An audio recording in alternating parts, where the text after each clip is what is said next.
We do these calls twice a month, and usually one's focused on mindset and one's focused on like the tech side and what's working and how to do things. So this one is definitely more of a blend of both. So we're going to talk over Substack as a social media and the social media-esque tools that we can use within the Substack network and within our platform.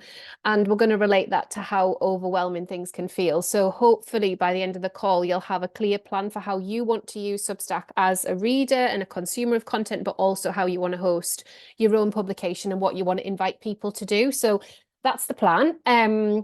So I'll go ahead and share my screen. If you've got a notebook, we'll do some journaling and try and work things out. The first thing that I've written down is your publication and then you. So we're going to have two distinct columns to have a think about. So the things that you as a reader want to do, the things that you as a writer want to say, but also how you want to host on the side, how you want to host your publication and people feeling within that publication space. So that's what I've got so far. Right, let's go ahead and share my screen, make sure that's all working okay. Okay, give it a go. I'm just coming to the end of a cold, so sorry about my scratchy voice. Good. Okay. So when we land on Substack and we land on our writer profile, we'll have a little handle here that we'll have filled in when we set our Substack up. I've mentioned this before, but it's good to have your name just because people can learn names quicker than they can publication names or anything abstract. So it is really good to have your name here. And then obviously underneath, I have my Substack publications. You've probably just got one here. So this is really the first step in thinking about who you are as a writer when you come to the platform and a reader, and then what your publication does for people. And just that line of separation and that line of boundary. We've got this beautiful sense of professional blending with personal on Substack. You know, we can build community, we can build friendships, we can sell things within our business if that's what we want to do, but it is a real blend of the two. So just holding yourself as a person that can come on here and read and join in other communities, and then holding that publication that you've set up and what that does as two separate things was the first point that I wanted to make. Circling back to just around about a year ago, I put out a post on Creatively Conscious that was called Let's Cozy Around the Fire, and it was an invitation for people to introduce themselves in the comments. Now, you might have seen things like this since they've been kind of doing the rounds for a little while now, but this post is still linked in my welcome email to free and paid subscribers over on Creatively Conscious. So I will get like the odd comment in here, maybe like every week or every other week, and that post is still very much live, but it is a post. So it's a way of creating community within our Substack space, and it's a way of having something more permanent, a permanent post that we can link back to. Now, you could link it in every post that you put out if you want. You know, I've got an introduction post set up, or I've got an invitation here for you to introduce yourself, however you want to say it. You can have that repeated however many times, but it's a way to build community, and it's a way to really capture people once they've signed up to your publication, and they want to get to know you more, and they want to get to know what you're about. So just for a couple of minutes, just write down, if you haven't already got one of these, or if you have, what you think that serves in terms of your reader. Like, what does it help them to do? Maybe just like a couple of points, and then we'll move on to the next thing.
Okay, cool. So carry on with that one. And if you want to put what you've discovered in the chat so other people can see what you've discovered with that, and then I'll rattle through some more teaching because we've got quite a lot to get through today.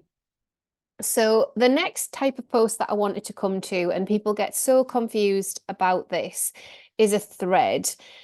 So a thread is a post, but it is slightly different. It's a slightly different invitation. So when you come onto your writer dashboard, let me work out which one I opened up for that. Here we go. So when you come onto your writer dashboard, you'll have this option that says thread. And if you press that, that is different to a chat. So there's chat, there's thread, there's note. We'll go over all of these today, don't worry. But say, oh, I've pressed the wrong thing now. Give me a second. We'll just go back. Right, thread, here we go. This time. Okay, so when we choose thread, you'll see it's slightly different to the post composition page that you normally end up on. You can still choose a section if you've got different sections set up. You can title it. You don't subtitle threads for some reason. That's what Substack decided. And then it'll say, tip, write something concise, 1 to 3 sentences that encourages general discussion. Now, these sort of popped up and disappeared again, and I've brought them back into Sparkle on Substack because the posts and the chat threads were getting so popular all over Substack. I was like, what if I just do something different and just make it a Saturday invitation? So if people feel like on a Saturday, that's a nice invitation to take part, they will. Keep it really, really short. And so that's been working really, really well in terms of response and in terms of people meeting each other quite quickly and supporting each other quite quickly in the comments of the thread. So let me just get one on. Might have to go. We'll come off that one and I'll show you one on the page so you can see the difference between them. You might not have noticed that it was a thread that I sent out. So this one was a thread post. So however you received that, whether that was in your email inbox or whether it was in the app, obviously the formatting is slightly different. And it has this little kind of speech bubble here when you look at it. So you can obviously tell. Now, eventually I'll organize these. So I'll have a little collection of threads that people can kind of find. And I'll make sure that that's a really clear way for them to kind of jump in and see the different things that there are to talk about within the publication. But this one was about our bio. So that obviously got a lot of comments, a lot of engagement, a lot of chat, and a lot of reciprocal support. It was really, really popular and a really, really nice thing to do. I did another one that was more of a celebratory thread where people could celebrate things. And I don't know what the character count limit would be, or the word limit, but the idea is that it's just quite a short invitation if it's a thread. So I wanted to bring that to your attention first because it's working really well for me at the moment. And I feel like the reason it's working really well is because it feels like everybody is experimenting with pushing people to comment, pushing people into chat, and nobody's really kind of got the head around a clear strategy about which one to use for what yet. So I think with this one, it just offers us a little bit more of a spacious invitation. It's quite easy to read through the comments there, and it just feels like it's clearer, I think, than sometimes if we've written a big long post and then we're asking somebody to do something else in the comments or respond in the comments. Some people have got a capacity for that, and that's great, but this is just from the off asking for participation. I hope that makes sense. I don't feel I've explained that very well. Obviously, it's great to invite comments, but this way we're just setting out the stall and saying, let's have a conversation. This is the conversation, and it's no longer than that. So yes, hopefully that makes sense. So we've got the permanent post URL that you can obviously put in your welcome email. You can do an intro post. You can put that out live, anything you want. And then we've got this idea of threads and inviting people in to do a specific thing. when you wrote down what you thought your intro post might do for your readers, could you do the same for threads? If you've got any sort of idea of what a thread could be, it can be about anything. It can be about what are you reading, what's a brilliant book you've read this year, what do we all do for work outside of Substack? Is anyone going anywhere nice on holiday? Has anyone been to Europe? Whereabouts in Europe have you been? Like, it could literally be anything. And the idea is that usually it's a bit of a kind of conversation starter and a getting to know our readers and our audiences on a deeper level. So have a go and write down what you think might be good to start a thread if you do one. And this isn't going to say that we're definitely doing them. This is just the ideas that you've got.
Okay, so if you've got anything that you want to add into the chat in terms of what you've discovered that you think might be good to use a thread for in your publication, let us know. I just thought I'd just bring up Emma Gannon's thread. So she's made it very fun, very visual, and she's given us a little bit of blurb about what these threads are about. So she's numbered them all, so she's up to 64.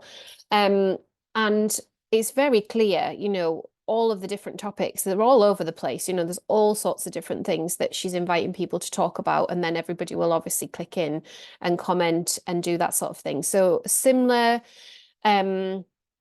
idea in terms of that short invite and getting to know your community. And that's what Emma's used them for and is still using them for. So I think a really good example, if you were stuck for topics, or if you were thinking about, you wanted to see how it was laid out and how it could build over time. Now, I've not built mine up yet because I've been using posts and chat, and that's been working up to now. And now, I'll just be really honest, I don't feel like they're working as well, which is why I shifted to threads. So because the experimental thread that I did around celebration works so well, I've now done another one, and then there'll be another. I think there'll be 3 a month, to be honest. That's what I'm thinking. So Substack overwhelm is real. So finding a way to just nurture your audience, nurture your readers, and kind of sit with them together in a quiet spot is getting more difficult on Substack. So yes, threads. Let me know what came up for you. Just for Claire, because she's just come. So Claire, when you go into doing a post, you'll get the option here to do a drop down into thread. So it's just here, and you see that there, thread. And then you get this little thing, and it just looks slightly different when it pulls through, but it sends as an email. So the same way that you would do a normal post, but it's basically a conversation starter.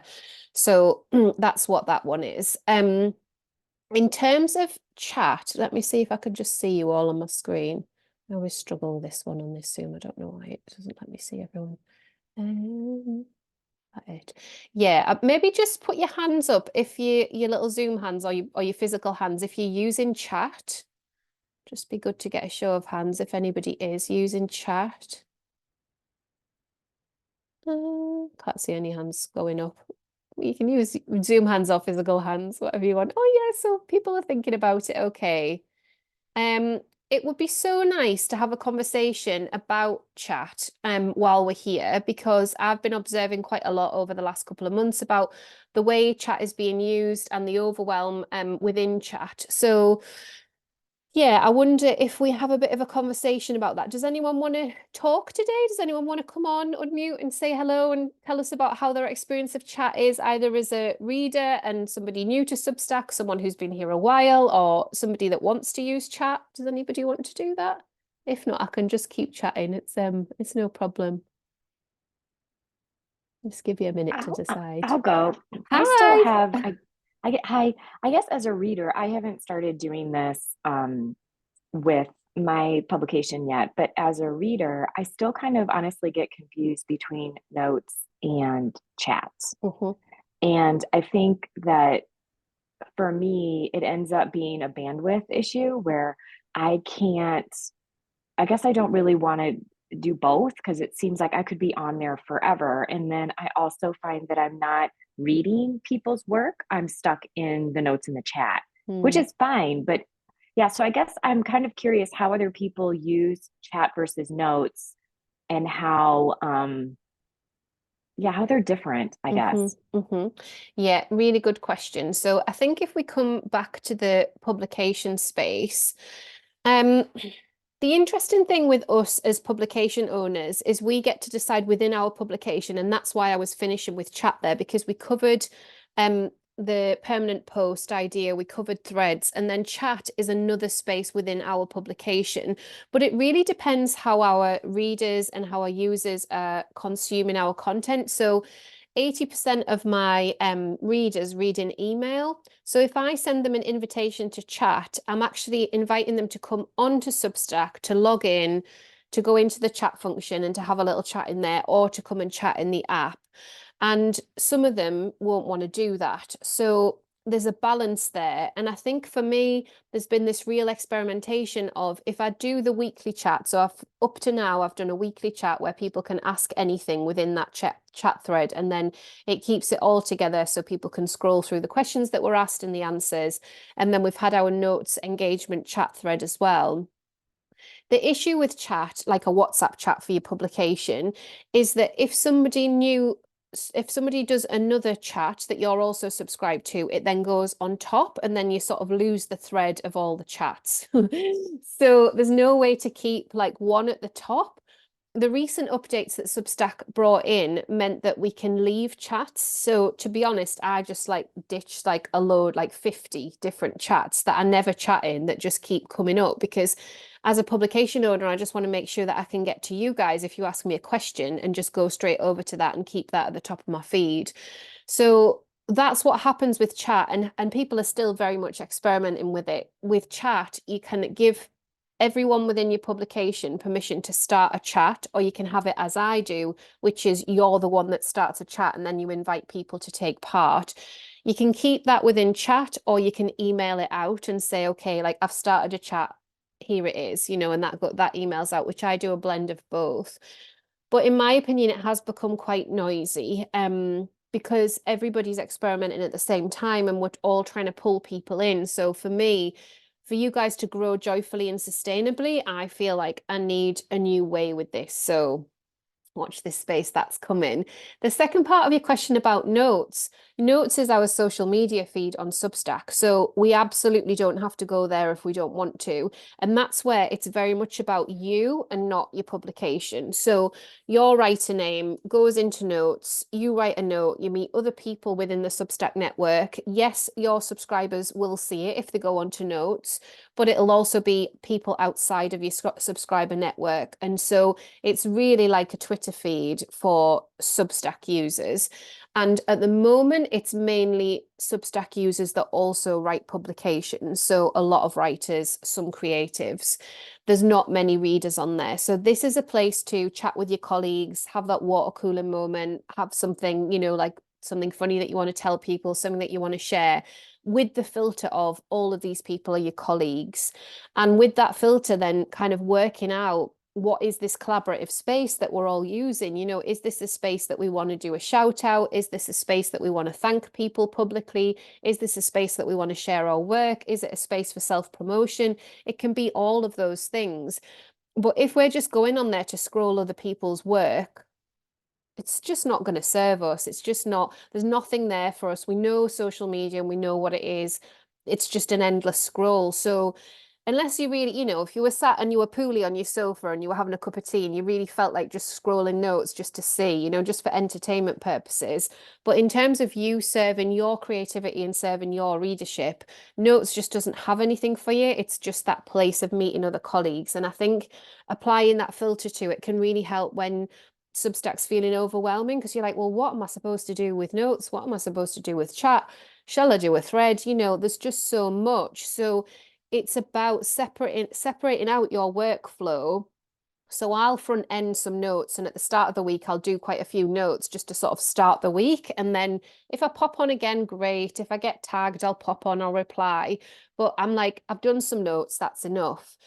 Now, I will say, since notes came in, a lot of us have found that our publications have grown astronomically because of the exposure that we can get to our work in notes. So at the moment, it is a great place for growth. And I've spoken about this in calls before, but I just think we have to be very discerning about what we go there to do. So if we have a filter and a goal around, okay, I would like new readers for my publication, the best way to use notes is to tag some of those readers who are also writers, ask them a question, see if you can get a note going where it'll be like-minded people that will join in with that conversation, like-minded people that will then pop over and read your articles or read a specific article.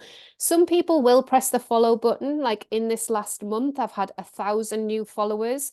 I don't know what any of that means. I'm just like, okay, cool, good stuff. Like, I really don't mind. I'm like, okay, follow my notes. That's fine. I don't mind. I don't know who any of you are.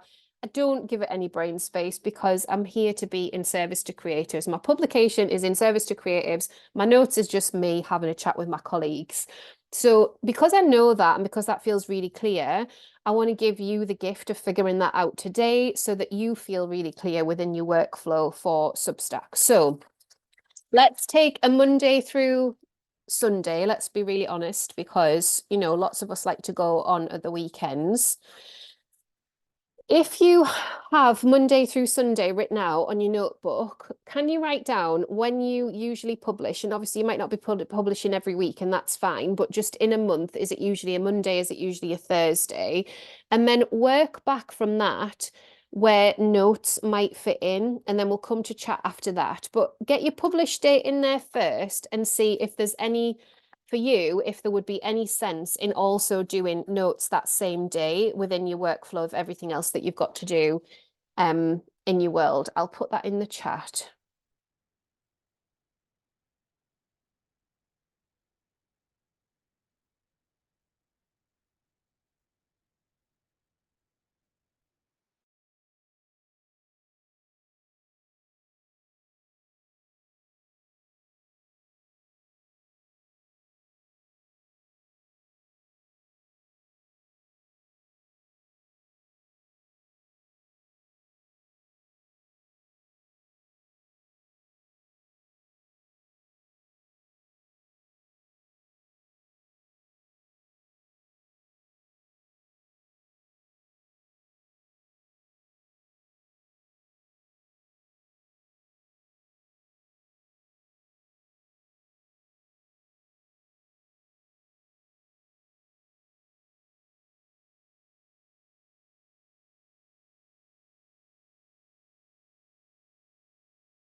Okay, carry on writing. That's all good. I'm just reading through what you guys have been putting in our Zoom chat here.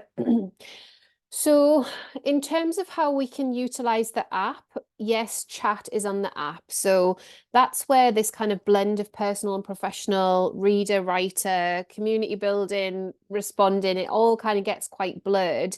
And Substack have decided to do that so that we've got the notes feed, we've got the chat, and we've got our inbox on the app. If you log in on your phone to Substack and you're on Safari or Google Chrome, you'll get what you would get on the desktop. So it does work. Sometimes things are just a tiny bit difficult to navigate with it being a smaller screen and kind of, the way the buttons are and things.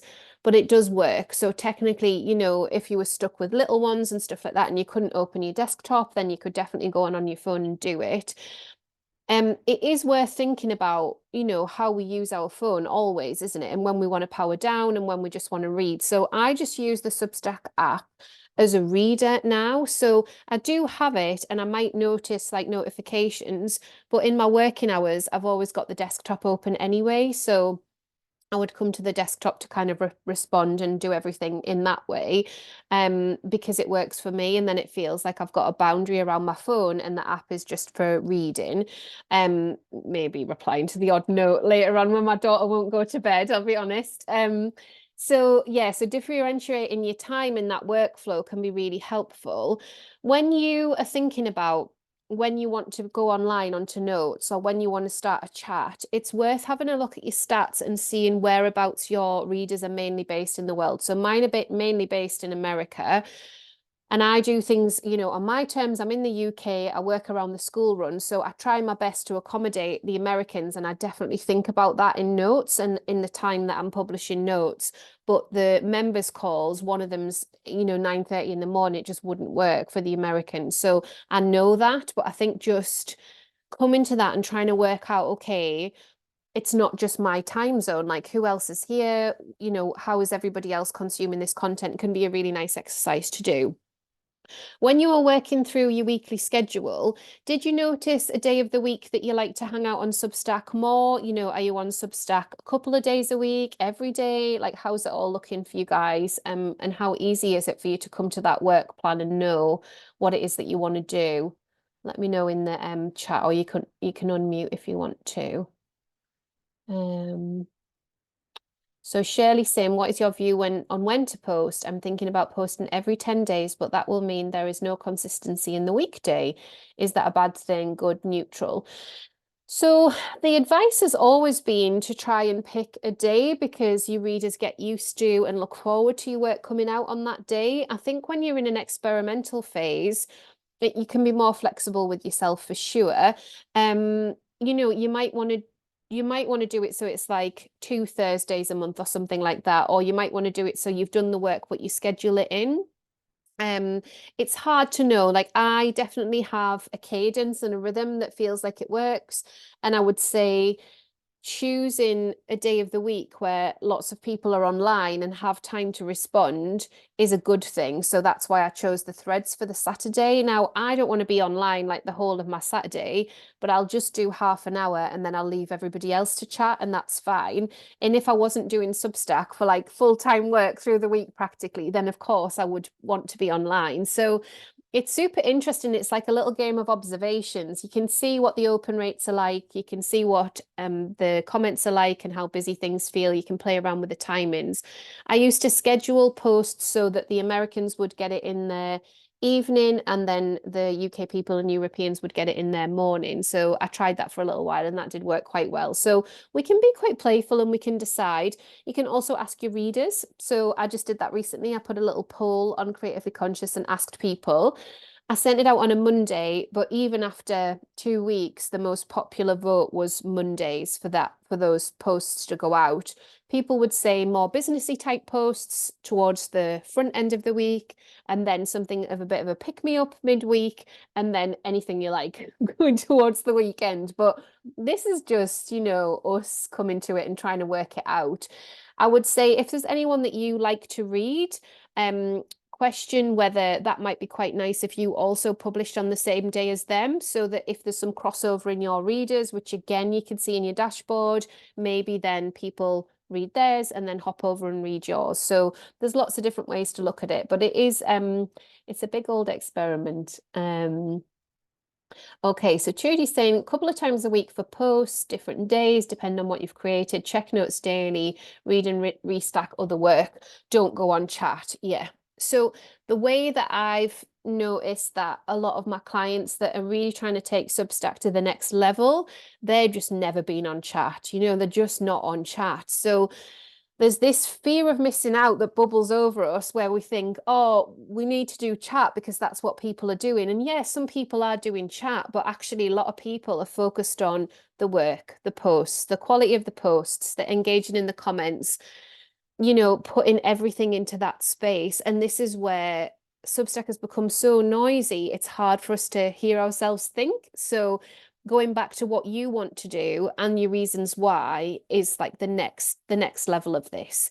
So with notes and with building community, those two things, if notes is social media and it has potential to build community, but if you're thinking about building community in your publication, do you want to do chat threads?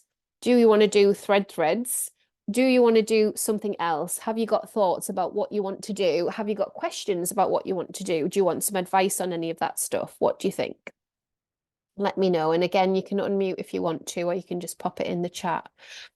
So Charlotte says, I can see a correlation between posted notes here with days when I'm active on Instagram. Cool, great. So then you know this helps you not to feel on all the time. You then know, okay, like those days I'll be posting on Instagram, I'll do some bits and bobs on notes, I'll circle back and reply if there are any replies, and that's it, done. The never-ending scroll is when we feel like we're never accomplished, we're never done, because it's like you can always do more. So I think we have to just come to that work plan being really kind to ourselves and go, okay, like I'm going to aim for 3 notes a week. 2 notes a week. How does that fit with the rest of your social media ecosystem? How does it feel? You know, noticing how you feel when you go on there as well. Brilliant. So Blythe's saying, are threads normally underpaid versus 3? No, I mean, it doesn't matter. You can do whatever you want. So you can do a thread for paid, or you can do a thread for all subscribers. Completely up to you. However you want to manage that, really. Just seeing. So Duke says, for over a year, I wrote every day on Facebook about life and was transferring that to Substack. Can I still post daily, or is that too much? They are not long, but I have almost 450 posts. Okay, cool. So I guess you mean daily on notes, or do you mean daily on like just Substack posts? But I mean, either way, because notes is like a Twitter thread, you might see a couple of notes or more than a couple of notes from the same person in the same day. I just think we need to be careful with the balance. Like I've definitely used it, like I don't want to say aggressively, but I have used it quite aggressively because I've wanted to experiment and I've wanted to show you guys what it's all about and to model it and everything else.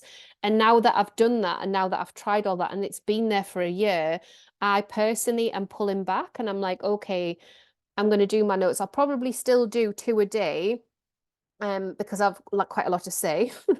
But I think that 2 a day is like probably max, like that's probably enough, especially when people are just coming to the platform and curating their feed and learning who they want to subscribe to. So, you know, things like a daily thought do definitely well on notes, you know, and seeing people's encouragement and people's words and stuff is a really good thing. Layla, did you want to talk? Hi. Hi. Just easier to ask, I think, than type it with the threads to just get. So I'm very similar, I think, to what you were saying. Most of my reads are in the email. So on a good percentage of that was transferred from a previous mail list that they were used to reading in an email. So I don't know how many of those people, or whether I can tell how many of those people have the app even, or, you know, fully know. So any chats I've done have died, you know, and I'm just, the chat thing doesn't really resonate for me, but I'm just trying to understand the threads. If I set up a thread and that goes to their email, like if I comment or like on a message that or a post that I'm reading in my email and I click it, it then opens it up in my app to complete that. Is Yeah. that the same thing that would happen to somebody who's having a conversation on Threads? Does that question make sense? Yeah, it does. Yeah, and these are good conversations because yeah, it's a lot, isn't it, to get our heads around. I don't So think my people will do that. yeah, And so we can always be inviting people to use the app. However, I am less likely to do that now because the app's become quite a confusing place and people don't know how to use it and what to do. And there's this blend, like I said, of our writerly colleagues on notes. But as a reader, if you go on there, you're like, well, this doesn't really feel like it's for me. So when you send out a post thread that goes into their email and then to comment, yes, they would have to come to Substack and they could do that on the desktop or they could do that on the app if they want to comment. So if you don't think people would be likely to come on and comment, there is a little bit of hand holding around what you're asking them to do. So even though you're sending it out as an email, you're saying to them, online on the desktop you can log on and we can continue the conversation if you feel like it, but you might want to also say, or you can hit reply to this email. So it depends how you want to hold them in that, if you've got time to reply to people's emails, if there was a handful of replies. With chat, they definitely have to go in, into Substack and into chat, which we can definitely do on the desktop or the app. So yeah, it's hard, isn't it? I think it's just we can try these things, but even a year ago, people were trying chats and nobody was responding. So that does just seem to be a flaw of chat. People put something out and then the nature of who we are as humans and how we use the internet and how we use social media, we might clock it, but if nobody else has replied, we might be like, well, I've got other things to do. So that's why I think it's got to be this sort of value piece. What are we asking people to do and why? Is it in service of them? Is it on service of us? Is it in service of building community? Is it in service of building connection? And really get clear on that stuff. It's so hard though. How do you feel now, Layla? Yeah, I think it's clarified for me. I'm going to be offering from September on some mini courses, so for paid subscribers. Okay. And it would make sense to me that I would handhold people through that and go, one of the steps of taking this is download the app and then we will have thread conversations in and around it. So it's very structured rather than and just personally for me, I'm trying to work out, I'm here for the writing, and for that engagement. And I spend a lot of time on Instagram doing this kind of stuff. And the reason I'm here is to not, but I'm also trying to work out how to really build a community at the same time. So it's just feeling into it. Like you said, what feels right for each individual, but yeah, for sure. And I think a lot of it is cadence, and that's why it's going back to this. So obviously we've just done this for a week, but I ideally would like you to build that up for a month, because maybe it's a monthly thread. And then that monthly thread, you have a URL and it's really easy for people to find. And you can repeat that through the month. So every time you do a post, you can say, don't forget, we've got May's chat thread, not chat thread, May's thread live. You can go and have a look at the comments, meet other people, talk about these things. If you try and send people to chat rather than a post, it's just a world of confusion for people that don't know Substack, because they don't understand what it is. They're not sure, who can see it even, even same with notes, it's everyone's still wrapping their heads around it. Whereas if you're sending them to a post within your publication, that feels more intimate and safer. And it feels like it's one click. It's one click from the email to get into your Substack publication. Private space, private for members, private for paid subscribers, or private for free subscribers. However you want to articulate that, you can play around with the language. But I think not too many, we don't want to be asking too much of people, and just hold them for the first sort of 2-3 months in a process so that they recognize it as a regular process. So this is what we do, on the first Saturday a month. This is what we do every other Friday, however you guys want to do it. Mara, did you have a question?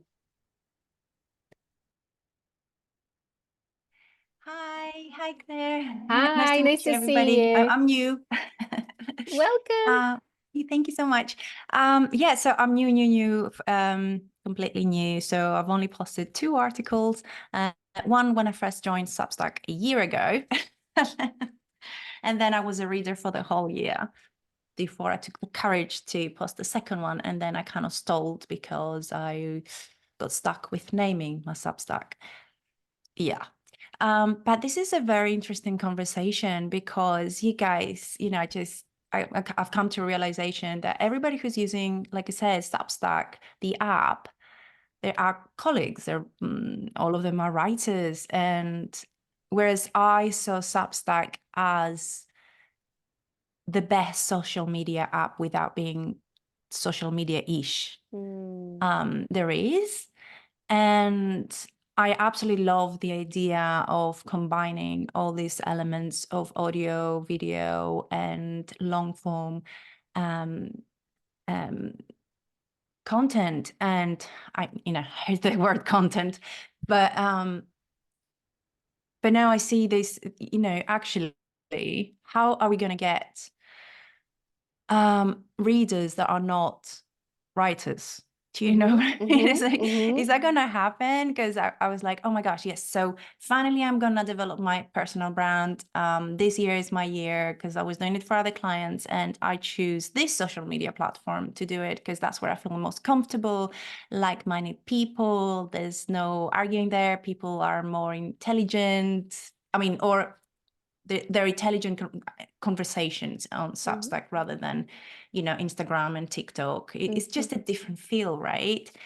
So I absolutely love that. But yeah, how do we get the Instagram people to realize, because there are lots of clever people out there using other types of social media and they don't know of Substack at all. And I don't even know how. Yeah, I think it was my yoga teacher who is using it, and I joined and I discovered, and I was like, oh my God, this is the best thing ever. What? I love it so much. Yeah, so how do we do that? How do we get the other people to find out about Substack? And the app is actually amazing. I love it. I read in bed and it's like, I don't feel bad. I don't feel like, when you scroll on Instagram and you feel sick because it's like, oh my God, I'm not good enough. I don't feel like that on Substack at all. I'm just learning, enjoying, and I don't know, it's just wonderful. Yeah, it is wonderful. It is wonderful. It's so nice to hear you speak about it. I think that journey of coming to Substack and then being a reader, it's really beautiful, isn't it? And that was definitely my experience. I'd written a little bit, but I wasn't really writing for an audience, and certainly not a big audience. And I was just really enjoying reading. So there's that part of it. So when we download the app from the App Store, it says a home for readers. But then now they've changed it to a home for readers and writers. So Substack are really trying, right? So they started off as this is a home for writers, and now it's a home for readers and writers. Now it's a new engine for culture. It's for creatives. It's for people who want to make video. It's for people that want to host podcasts. So Substack are doing a lot of that work for us. What I've seen within my own work is that the people who are confident to write comments are usually our writer colleagues. So, when somebody doesn't have a profile picture or hasn't quite got there, some of the bigger names, like Elizabeth Gilbert, for example, if you go into her comments, or even probably Emma Gannon as well, but definitely Elizabeth Gilbert, Beth Kempton, there'll be lots of people that don't have profile pictures because they have a reading audience and they've brought that reading audience over.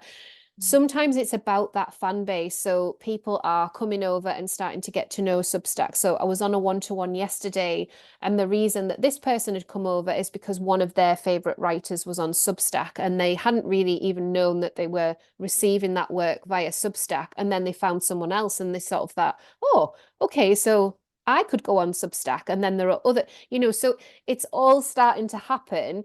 I think that the reason I talk about notes the way that I do is because I think that will shift and change. And I think we've got a rare opportunity to network with our colleagues right now, and it's great fun. So rather than let it trip us up and help us, be in that place of like, oh, but imposter syndrome or feels difficult, we should be making the most of it and making the most of kind of making these connections now and deepening them.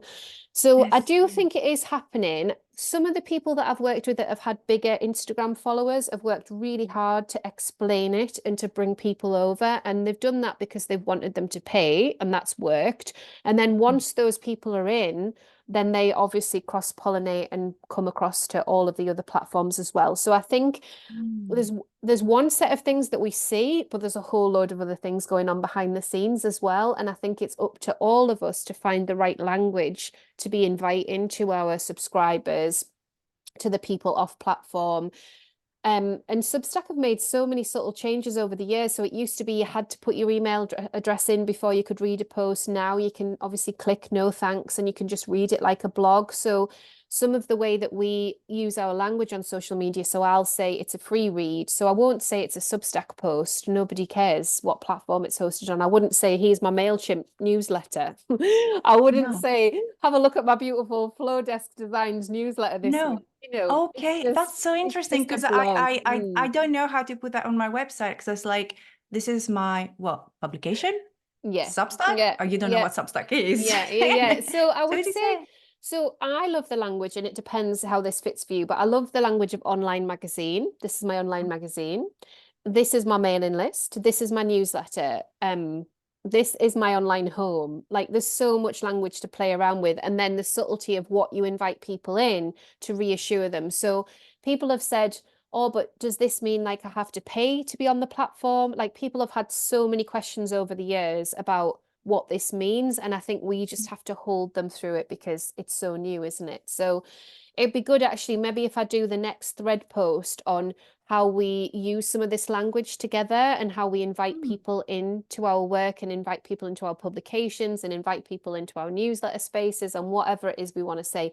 I mean, the word newsletter to me has always felt quite odd because I don't feel it's news It's not that I'm news. doing, and also don't like the word news. I think it can have really kind of quite negative connotations, especially, you know, in current times. So maybe we could do that all together. Let me write a note of that. I'll do a thread and we can all chat on that.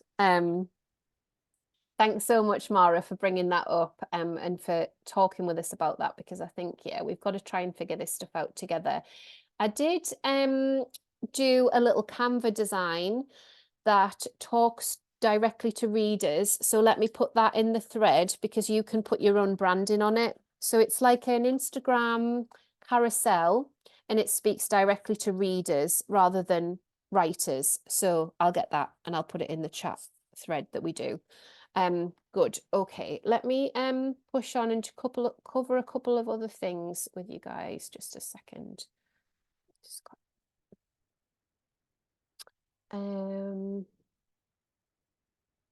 That one.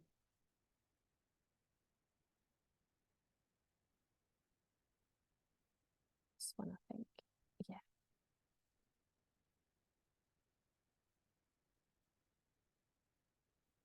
Okay. Now, and this is why, and Substack really need to change this. This is why everyone got confused about threads, because can you see how it says start new thread there? But that's not a new thread, that I'm in chat. So when when you're in here, this is how I do my Monday Ask Me Anything and my notes engagement threads in chat. And obviously you can write whatever you want here. You can toggle this button to say also send us an email. And then you can say whether it's for paid founding members or all subscribers. You can also, which this is something to really think about. Obviously, you can make it, sorry about my random desktop. We're just gonna put this rabbit in from a schools project. You can obviously put photos in, and then other people can put photos in as well. And so that's a real benefit in terms of communications on chat. But again, there's a smaller percentage of people using chat than there are subscribed to your publication, because it's mainly people who understand Substack, who have got capacity as well. So those two things, because a lot of people just haven't got capacity for chat and just ignore it. But if there was something that you wanted to do with visuals, then obviously you can do that there, and you can also put your URLs in as well. So if there was anything that you wanted people to click on, and keep it quite a short message, then you can. And I did just want to kind of highlight that as we're trying to work out, okay, what are we doing here? Yeah, so when you do this button here, it will say Claire Venus has started a chat, and then it'll give you the content of the chat, and then the clickable link will be you can come straight over and join in with that chat. And obviously mine do fine, you know, people chip in with them and stuff. But like I said to you all, because my goal is to help you guys to grow without overwhelm, and Substack has brought in so many new features now, and people have so many more questions about strategic growth, areas of focus, all that sort of stuff, I am going to pull back on chat and just do things in another way. So some of you might be pleased about that, I don't know, but that's what chat is. I did want to touch on audio and video, because really when we talk about Substack or social media, we're talking about connection, and what obviously some of you have already kind of made reference to in the call is that social media can feel very noisy, it can feel very distracting, it can kind of suck our creative life force out of us, and we're not really sure what we're there to do. It can feel quite confusing. So in terms of holding that deeper thread of connection that's possible on Substack, video, although it can feel scary, and audio, although it can feel scary as well, these are two really brilliant tools to try and weave into your creative practice if you feel like there's a fit. So I just want to spend a few minutes on how you really feel about audio. So either reading your posts aloud or bringing video. So you would either record video straight into Substack, use it on notes, or you could use something that, you know, that's from YouTube and embed it in. How do you feel about this blend of your voice, yourself, with something that is kind of mainly a static writing platform? Let's do some journaling, and you can let me know in the chat, or we can have another talk about it.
Okay, so I do have to wrap up at 3 today because we're going away for the weekend. So I'm just trying to rattle through this. So with video and audio, a couple of things that I wrote down in terms of how I use Sparkle is that video can be educational, it can be informational. You know, we're trying to get some messages across. We want to make sure that something feels really clear. We want to demonstrate something.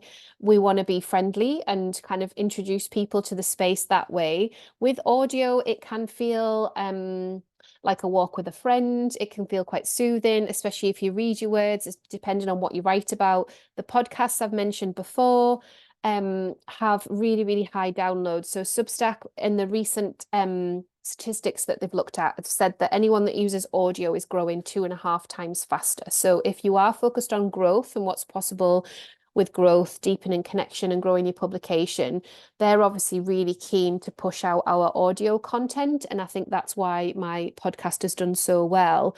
I mean, it's good as well, but I do think that Substack have pushed that out because the downloads are just unreal. You know, I've just always been so bowled over. I just don't know how it happens really, but it does. So there's an opportunity there, and there's an opportunity to weave in building up a creative practice, which I will help you do around audio, getting your confidence around audio, and the same with video. So in June, we're going to have a whole month of being focused on video and what's possible with video and what we might want to use and what the tools are and how we can feel ready to come to video and all that sort of stuff. So watch out for that. But just for now, did anybody have anything that they wanted to say? I'll just have a look at these comments. So Catherine is saying, with audio, I feel quite comfortable experimenting with it right now. Video is new, but I'd love to try to send my readers a visual message. Beautiful. Yeah, that's a really nice idea. So when people join as a paid subscriber, for example, I've just made a video for my Diamond members that goes out in the welcome email, and I've repeated it in a pinned post for them. I tried one for you guys as well, but it was like, I made it too complicated, so I need to simplify it and then put it out again. And that felt like a really nice thing to do, but I've only just done that, you know, and I've been running my Substack publications for 2 years. We've got time.